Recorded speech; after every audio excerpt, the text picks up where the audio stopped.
Surely you've heard that the root of suffering is coming from attachment. And if you have not heard that at some juncture in your life, you're hearing it now. Something that I've learned, something that has been taught to humanity,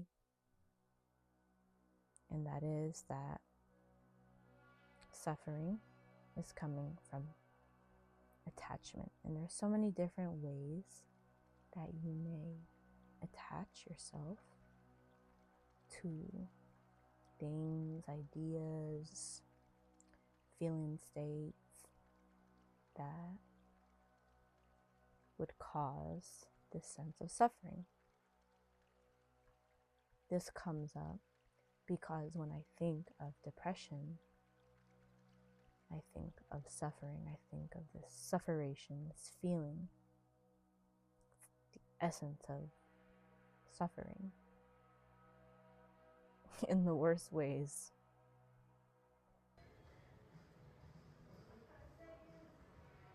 So you may have an attachment. You may have at some point in your life experienced an attachment to a person, to a place, to an object, to an idea, to a perspective that you may have of yourself, of another being,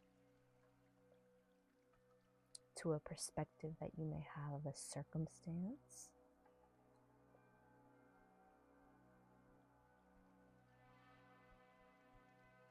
These are all just examples of ways that you may find yourself attaching to any given thing.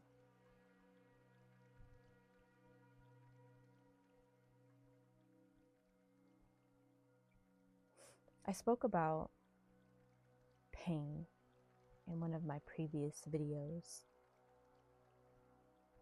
and naturally this comes up.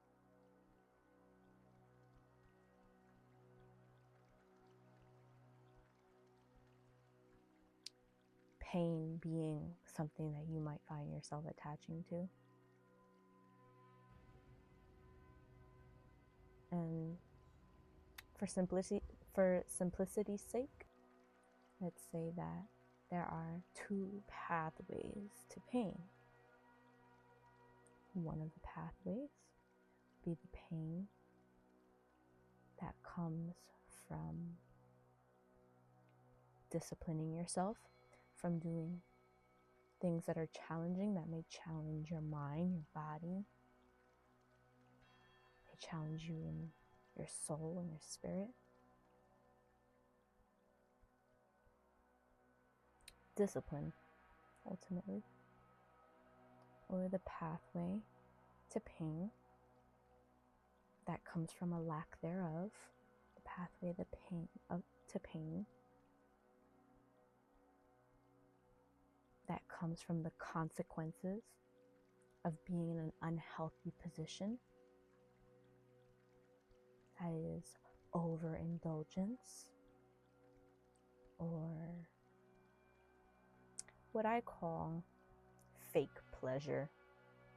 You might think it feels good because chemically it might make you feel good, or whatever ways it might make you feel good. But perhaps it doesn't align in every area of your life, in every layer of your being. So something might feel good physically, but in the back of your head, in the back of your mind, it's probably not the right choice. And I do see that it takes a lot of conditioning, of choices to make in order for one to not really be able to hear the voice of your conscious. What's that guy's name from Pinocchio? He's like the little cricket guy. These pathways, you might find yourself attached to the pain that comes as a result of not disciplining yourself, or you might find yourself attached to the pain that comes from self-discipline. You might find yourself being attached to the actions that you would take that result in the consequences of a lack of discipline, the pain that comes from that lack of discipline. Or you might find yourself attached to the actions that result in the pain that comes from discipline and the consequences of taking those disciplined actions. You see, so those are the polarities, and I always like to bring that up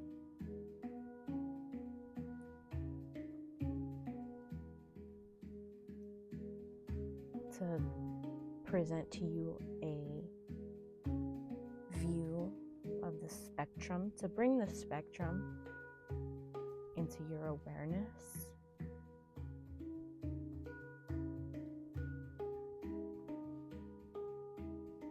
For a well-rounded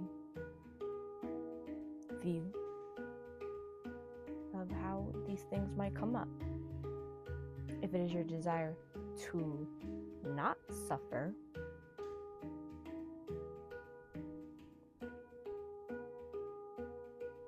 to avoid suffering, I suppose what we would want to do is to not be attached to any given thing, whether you perceive it to be something that's good or you perceive it to be something that's bad. And immediately what I'm thinking of is the difference between pain and the difference between suffering.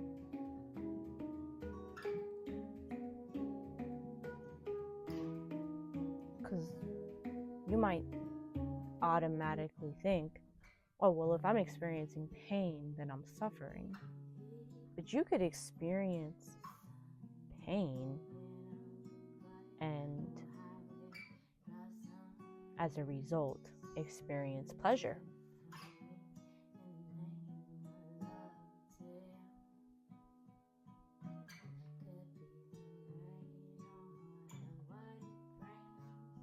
Depends on your perspective and ultimately how you're wired, how you've conditioned your body and your cells.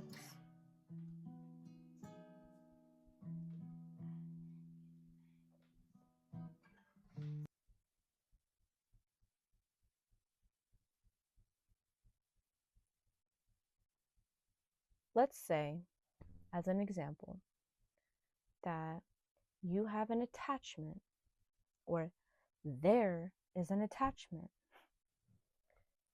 to a perspective that you have of yourself,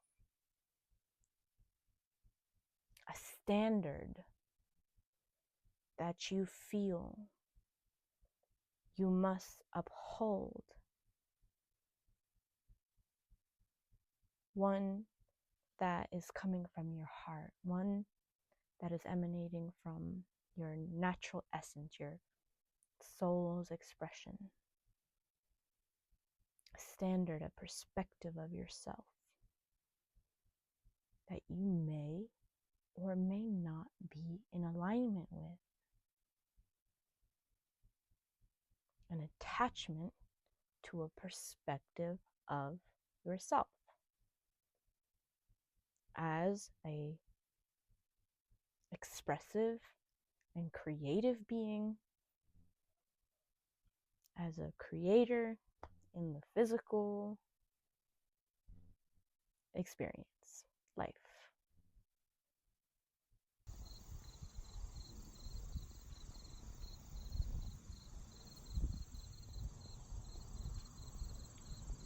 is an attachment to a standard that you have for yourself, while simultaneously experiencing a lack of alignment to that perspective of yourself, to that standard of yourself. There is much potential. The consequences of that, and realistically, is going to be dissonance, discordant energy.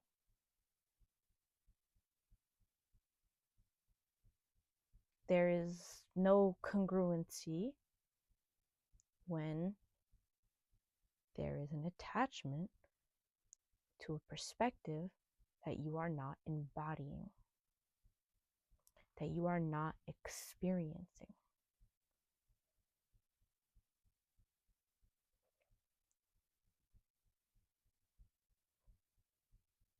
Depending on how strong of an attachment you have to this perspective of yourself,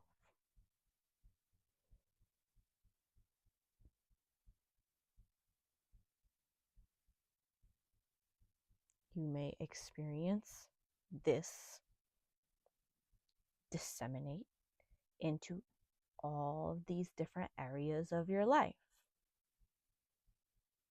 Perhaps relationally to other beings, relationally to your environment, relationally to yourselves.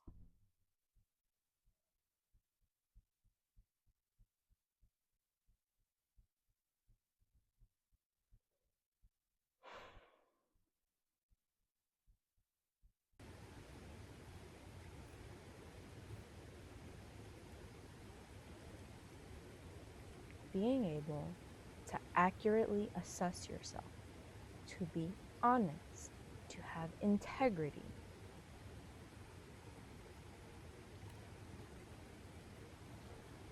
Much confusion may arise if you are not able to accurately assess yourself, if you are not able to let go of this attachment. And how are you supposed to let go of an attachment if you're not aware that it's there?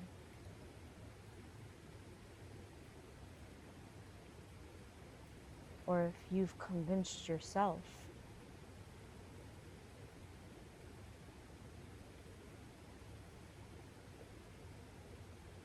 that something that is not true is true,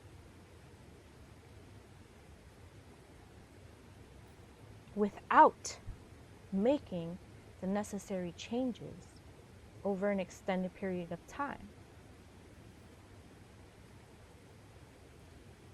Oftentimes when you're creating, it takes some time to really believe in yourself and to really align. But there are consequences.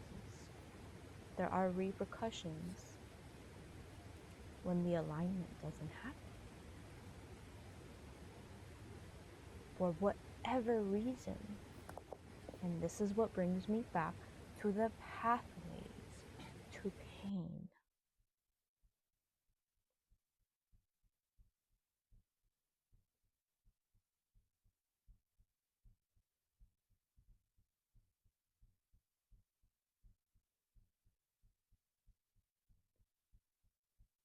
The pain that creates congruency.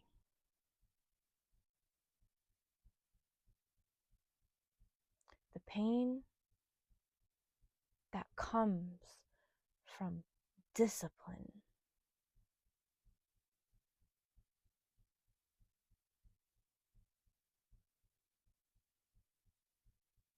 From the accuracy of any given situation, especially as it pertains to you, the being.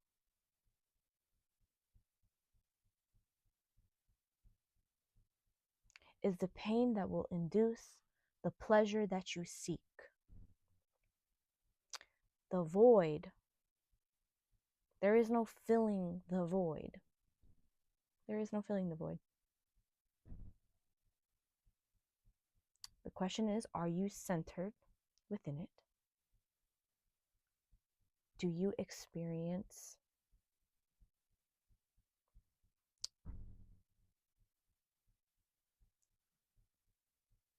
harmony?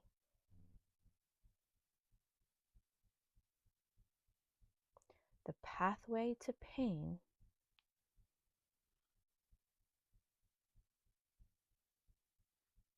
that is induced from instant gratification, from what I'm calling fake pleasure.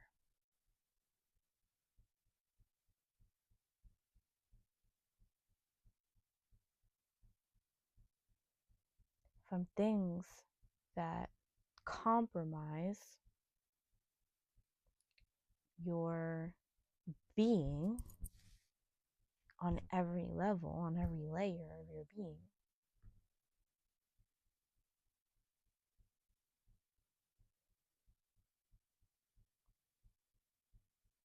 Is what I would consider the pathway to pain that is an attempt to fill a void that will not be filled.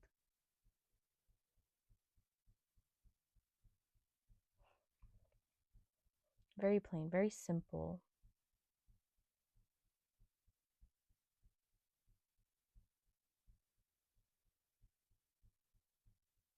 I express this to you so that you may accurately assess yourself,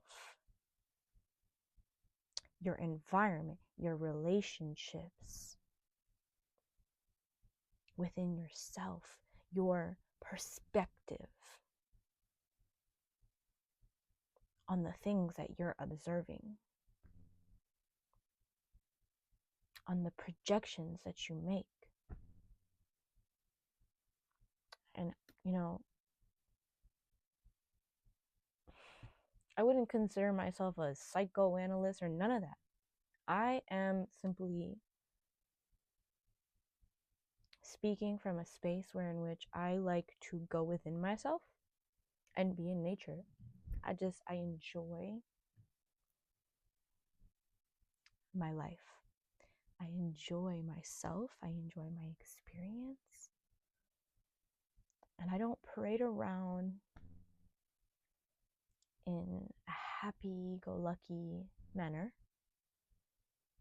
I'm centered. Sometimes I sing into the sky and I sing off mountaintops and all that. I'm very joyful.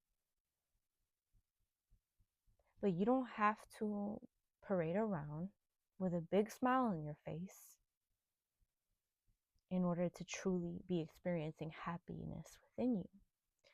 Some people might believe, well, you're not smiling, you're not laughing, you're not acting a certain type of way, so you must not be happy. Or you might just have this look on your face and automatically everybody thinks you're this, that, and the third.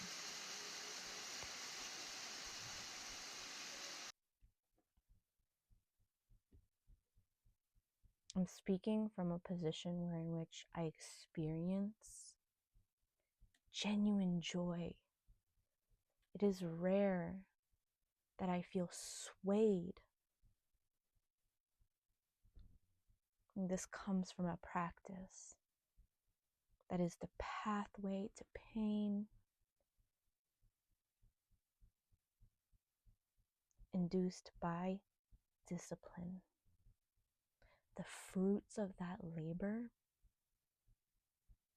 cannot and will not be taken from you. You truly do become unshakable. Check out the description links. I appreciate you for watching.